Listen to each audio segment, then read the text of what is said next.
A very warm welcome to all my dear students on my channel मंजिल of physics bye engineer Saurabh Sharma. यानी कि मैं आपने ठीक पढ़ा, रिफ्रैक्टिव इंडेक्स की बात करेंगे।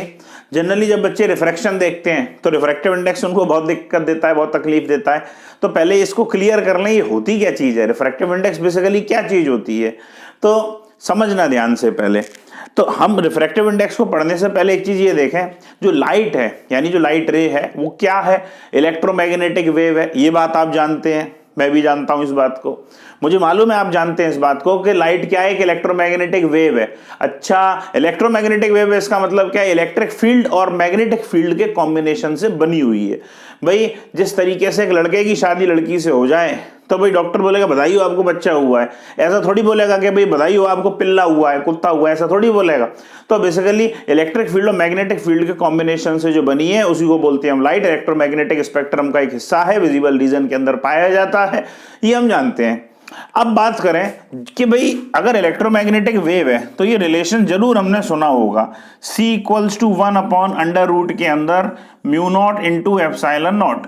C इक्वल्स टू 1/√, के अंदर μ0 इंटू एप्सिलॉन नॉट। ये रिलेशन भी हम अच्छी तरह से जानते हैं। इसमें μ0 का मीनिंग क्या है, μ0 का मीनिंग है परमियाबिलिटी ऑफ द मीडियम। और कौन सा मीडियम, स्टैंडर्ड मीडियम यानी कि एयर, यानी कि magnetic permeability of the free space यानी एयर। और एप्सिलॉन नॉट का मीनिंग क्या जानते हैं, परमिटिविटी ऑफ फ्री स्पेस यानी कि परमिटिविटी। ये इलेक्ट्रिकल टर्म है, ये मैग्नेटिक टर्म है, इन दोनों के कॉम्बिनेशन से लाइट बनी। और सी का मतलब कैट नहीं है, सी का मतलब क्या है, speed of light in air, light की स्पीड जो एयर में है। ठीक है साहब, यानी ये रिलेशन कब लगता है, ये रिलेशन लगता है एयर के अंदर। अब हम क्या करें, हम लगाएं इस रिलेशन को किसी मीडियम के अंदर। हमने बोला लाइट की स्पीड मीडियम में, किसी भी मीडियम के अंदर लाइट की स्पीड है v, ठीक है, या v मीडियम लिख दिया इसको। तो v मीडियम इक्वल्स टू क्या हो जाएगा, 1/√, के अंदर अब μ0 की जगह क्या आ जाएगा, μ0 इंटू μr। अब ये रिलेटिव परमियाबिलिटी हो गई, और epsilon naught into epsilon R. इसको हम ऐसे भी लिख सकते हैं 1/√, के अंदर μ0 इंटू एप्सिलॉन नॉट। इसको अलग कर दें, इतने सेगमेंट को अलग कर दें और इतने सेगमेंट को अलग लिख दें, μr इंटू एप्सिलॉन आर। इसको अलग करके लिख दें। अब ये जो हमारे पास रिलेशन है ये 1/μ0 C0, इसको क्या बोलेंगे, C बोल सकते हैं, ये लिखा हुआ है। यानी जो मीडियम के अंदर लाइट की स्पीड पाई जाएगी वो क्या पाई जाएगी, C/√, के अंदर μr इंटू एप्सिलॉन आर, ये पाई जाएगी साहब। ये जो μr इंटू एप्सिलॉन आर लिखा हुआ है यानी relative permeability and relative permittivity, इसी चीज को बोलते हैं रिफ्रैक्टिव इंडेक्स, n या म्यू से जिसको रिप्रेजेंट करते हैं। तो यही रिफ्रैक्टिव इंडेक्स है। यानी n की वैल्यू अगर मैं निकालूं, बहुत ध्यान से देखना मेरे प्यारे बच्चों, अगर मैं n की वैल्यू निकालूं तो n की वैल्यू क्या मिल जाएगी, हमने इसी को n मान लिया, तो n की वैल्यू क्या मिल जाएगी, ये मिल जाएगी अपने को C/ speed of light in medium.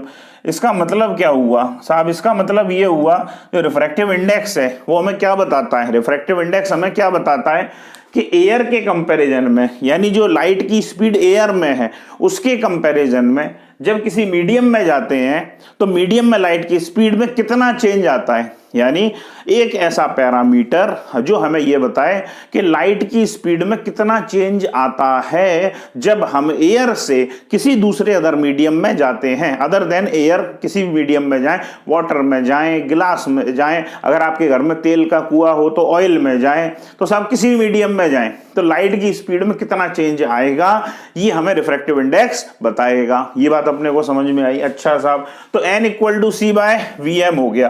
तो इसको अपन और अच्छी तरह से लिखें तो ऐसा भी तो लिख सकते हैं कि V air upon V medium, V air upon V medium, ऐसा भी लिख सकते हैं। ठीक है साहब।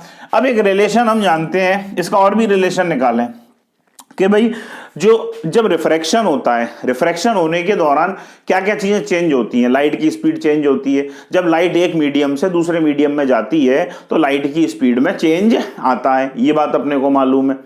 लाइट की वेवलेंथ में चेंज आता है, ये बात अपने को मालूम है, लेकिन लाइट की फ्रीक्वेंसी में चेंज नहीं आता है। लाइट की फ्रीक्वेंसी कांस्टेंट बनी रहती है। आप चाहे एक मीडियम से दूसरे मीडियम में जाएंगे, अगर आप लाइट किसी एक सोर्स से डाल रहे हैं तो लाइट की फ्रीक्वेंसी में कोई चेंज नहीं आता, क्योंकि लाइट की अरे एक बात बताओ, तुम जैसे मान के चलो सुबह मॉर्निंग वॉक करने गए, तो सुबह जब मॉर्निंग वॉक करने गए तब तक तो लड़के थे, लौट के आए तो क्या लड़की बन जाते हो क्या? जेंडर चेंज हो जाता है क्या? नहीं।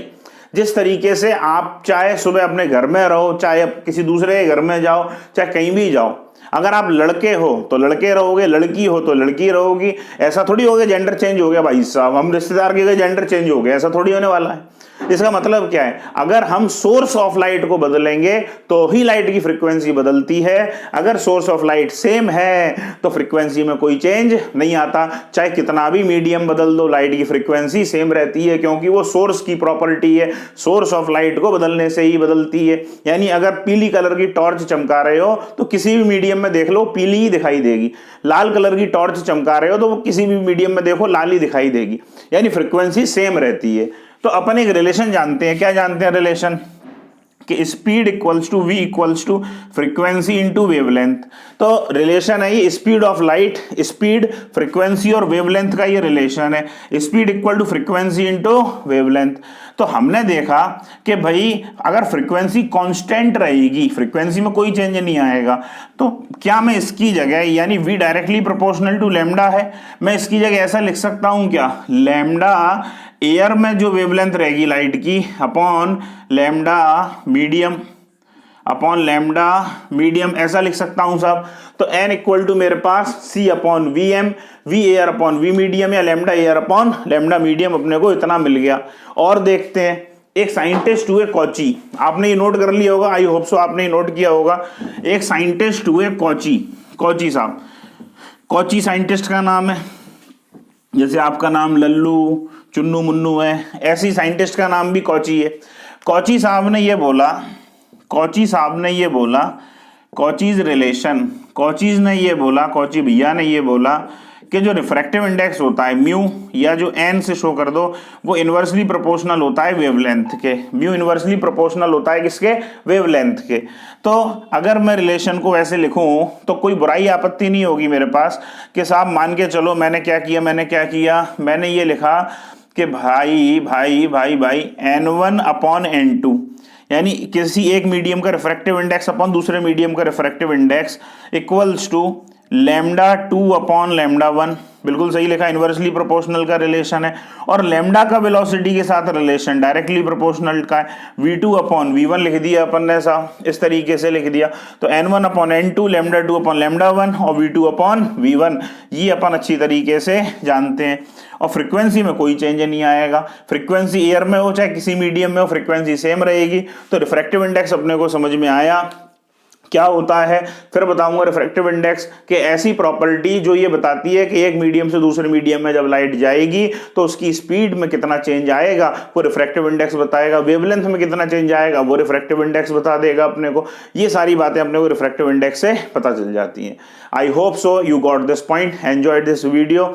इसके आगे का मैं सीक्वेंस में सारे रिफ्रैक्शन आपके ऑप्टिक्स के टॉपिक डाल रहा हूं, आप वीडियो कंटिन्यूअसली देखिए, उसको लाइक करिए, शेयर करिए और बच्चों को भी शेयर करिए और चैनल को सब्सक्राइब करिए अगर पहली बार हमारे चैनल पे आए हैं। थैंक यू बच्चों, आगे की बातें अगले वीडियो में।